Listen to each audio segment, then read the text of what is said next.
Saya Luki Andriansyah. Kami dari SDE 02 Nambangan Lor. Jalan-jalan membeli semangka dan durian. Kami akan bercerita asal-usul Telaga Sarangan.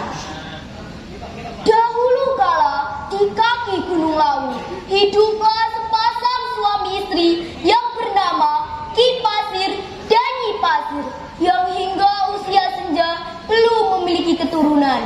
Setiap hari hanya satu yang mereka pinta kepada Sang Pencipta, yaitu segera diberikan seorang anak. Wahai Pencipta pemilik seisinya, aku mohon bila aku seorang anak.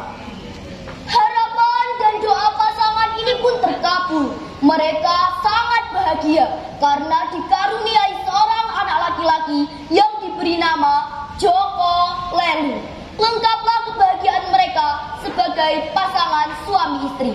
Ketika dewasa, Joko Lelu lebih suka mengembara dan sesekali pulang ke rumah, dan keesokannya pergi entah kemana. Untuk memenuhi kebutuhan hidup sehari-hari, Ki Pasir dan Nyi Pasir bekerja dengan bercocok tanam dan berburu. Kian hari, tubuh Ki Pasir mulai lemah.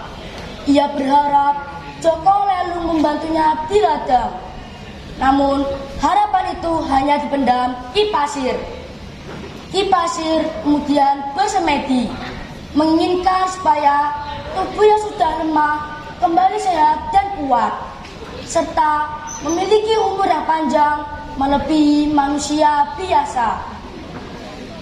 Dalam wangsitnya, Nyi Pasir mendapatkan wangsit dan menemukan telur besar, dan diharuskan memakan telur tersebut agar keinginannya terwujud.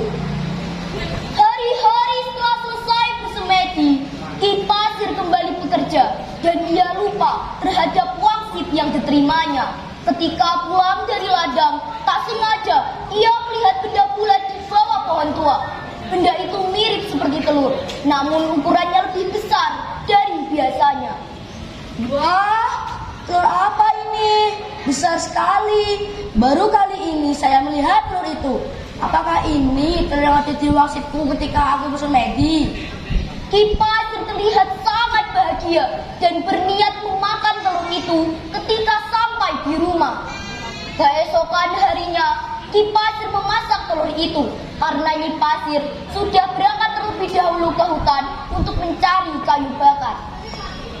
Setelah telur direbus, Ki Pasir membagikan telur itu menjadi dua, separuh untuknya dan separuh disisakan untuk Nyi Pasir. Setelah kenyang memakan telur, Ki Pasir kemudian berangkat ke ladang. Suasana sangat cerah, Ki Pasir sangat bahagia. Ia merasa tubuhnya menjadi lebih segar dan kuat, serasa puluhan tahun lebih muda dari sekarang. Tiba-tiba kepala Ki Pasir pening dan tubuhnya terasa gatal-gatal. Semakin Ki Pasir menggaruk, semakin mengelupas kulitnya, dan dari bekas luka mengeluarkan uap yang sangat panas. Mengapa tubuhku terasa gatal begini dan terasa sangat panas? Ki Pasir panik dan ia segera mencari mata air untuk berendam agar panas yang ada di tubuhnya berkurang. Kulitnya berubah seperti sisik-sisik yang menyeramkan dan menakutkan. Setelah menemukan mata air, ia segera berendam. Ketika Nyi Pasir tiba di rumah, ia membawakan banyak kayu bakar. Wah, apa ini? Seperti telur, biarpun hanya separuh, lumayan dapat mengenyangkan perutku.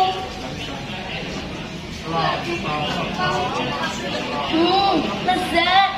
Setelah kenyang memakan telur, Nyi Pasir merasakan hal yang sama dengan Ki Pasir. Tubuhnya gatal dan panas. Dia pun panik dan mencari Ki Pasir ke ladang untuk meminta bantuan. Ki Pasir, Ki, tolong! Kenapa tubuhku terasa panas dan gatal? Tolong, panas, panas! Namun, Nyi Pasir tidak menemukan suaminya di ladang. Ia berusaha terus memanggil Ki Pasir, tetapi tidak ada jawaban.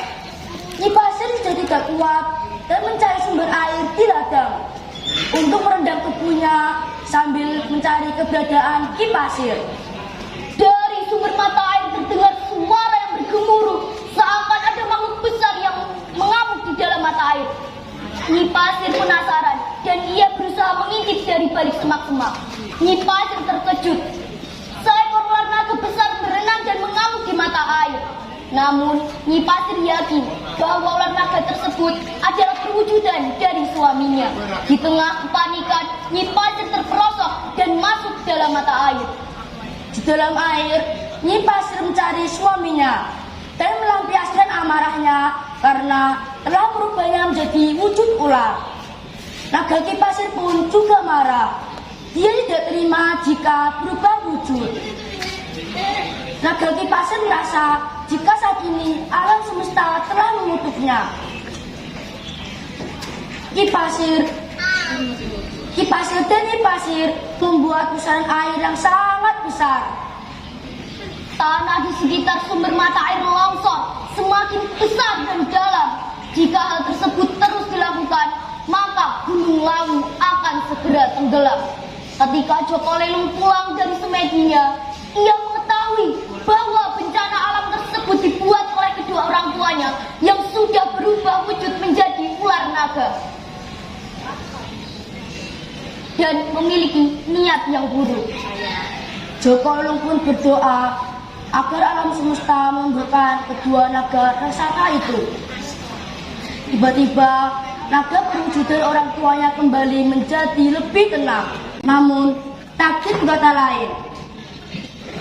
Ki Pasir dan Nyi Pasir menjadi naga besar dan menjadi penghuni di telaga tersebut.